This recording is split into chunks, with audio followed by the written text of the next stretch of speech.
You're watching Wish TV, News 8 at 11 with Phil Sanchez.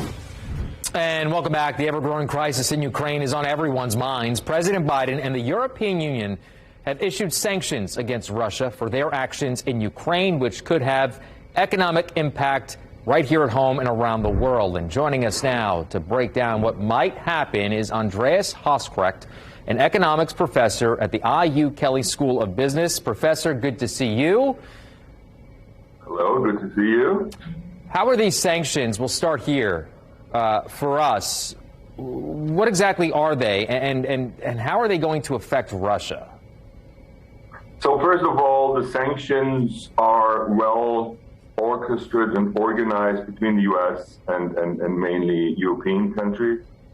The main sanctions so far are from the U.S. banning two major Russian banks from international transactions, so that's the financial sphere. The European Union will sanction all the Russian House members who have voted in favor of the politics that we see now. And the Germans, and that is probably economically the most significant one, the Germans have stopped the authorization process of the new pipeline between Russia and Germany, Nord Stream 2. And this is probably the most significant. Why is that the most significant? You have to see that for Russia right now, Europe is the key demand for its gas and oil. And within Europe, it's particularly Germany. Germany realizes now slowly that it was a mistake to continue on this Nord Stream 2 pipeline with costs of around $12 billion. And Europe is turning around. Several European countries have started to build infrastructure terminals to receive oil and natural gas also from the United States to reduce the dependency from Russia. And so I see long-term economic consequences for Russia. Okay, so that brings me to my next question, which is that we've heard a lot of talk about the rise of gas prices because of the sanctions issued by the West. How will that affect Americans at the pump? And is there anything that can be done? So the increase in gas prices has nothing to do right now with the sanctions. The problem with the gas prices is that Russia has reduced its delivery to Europe already months ago. So this Nord Stream 2 pipeline is built, but it's not authorized by the Germans. And what the Russians did over the last months is use this pipeline to blackmail Germany and others by reducing gas delivery to Europe for exactly the capacity of the new pipeline that is not online yet. And that caused international gas prices to increase. So is there anything else that Americans should be worried about because of this, heating costs or anything that Americans should really be stocking up on now? I don't think so.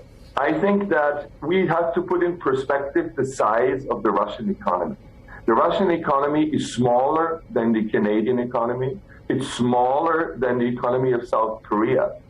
Our trade links with Russia are marginal, absolutely marginal. And so I don't see any significant economic implications for the United States other than the ones that we have already discussed, and this is higher energy prices for a while. And let me say that the United States and Europe, they have still a lot of ammunition in terms of additional sanctions that they have not introduced yet. How long should people expect this to go on for?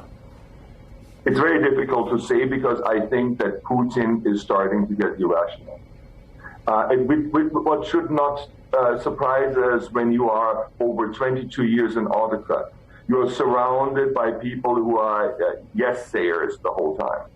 Old men who still have the dream of the old Soviet empire. It is not realistic to think that Russia can put back in place the Soviet Union. And so the problem really is how irrational is Putin? Will he really pay the price? Because Russia is the production and export of gas and oil. And it's not difficult to understand that with the tendency of investing in renewable energy, particularly in Europe, particularly in Germany, we see the star of Russia sinking and not rising. And I see what Russia is doing as the last wiggle of a regional power. The question is, will Putin really be so irrational, or will he be satisfied with the steps he's done so far? Thank you so much for taking some time. We'll talk with you soon. Thank you very much.